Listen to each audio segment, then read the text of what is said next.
Le dimanche 24 décembre 2023, Diane Tell sera l'une des invitées de Michel Drucker dans le célèbre canapé rouge de Vivement Dimanche.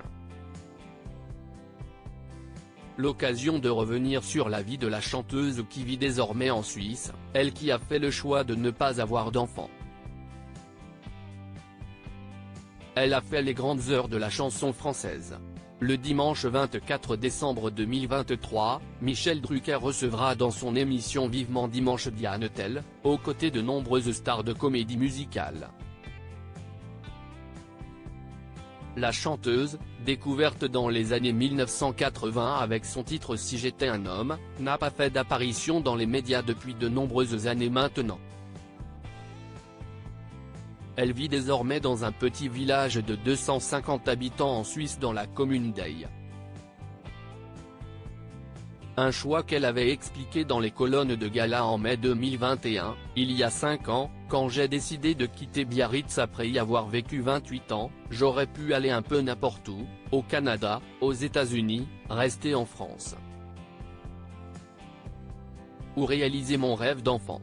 Un jour, j'étais en concert dans la région, j'ai regardé les montagnes et je me suis dit, allez, chiche.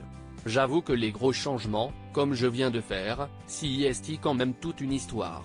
Il faut un peu repartir de zéro, expliquait-elle.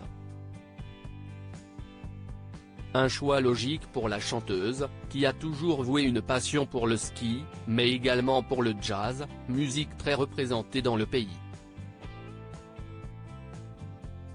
Je ne regrette pas. Je suis heureuse comme ça finalement après une rupture avec son mari Pierre Arostegui en 2017 que l'ancien ami de Claude Sarraute décide de franchir le pas. Avec mon mari, ce fut une séparation très amicale et quand je retourne là-bas, je dors encore dans la famille.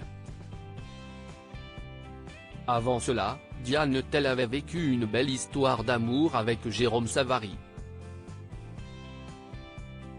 Malheureusement, après plusieurs années d'amour, le couple se sépare. C'était un homme extraordinaire. On a commencé à vivre ensemble et puis on a créé le spectacle Marilyn Montreuil que j'avais composé et que j'interprétais. Il m'a donné beaucoup, mais c'était un homme intense et je n'étais pas faite pour ça, je n'étais pas faite pour être la femme de Jérôme Savary. Mais de ces deux unions, Diane Tell n'aura jamais d'enfant. Un choix qu'elle avait assumé et expliqué dans la suite de l'entretien, je ne regrette pas. Je suis heureuse comme ça. Une partie de moi aime vraiment la solitude, je suis programmée pour ça. Des confidences très honnêtes.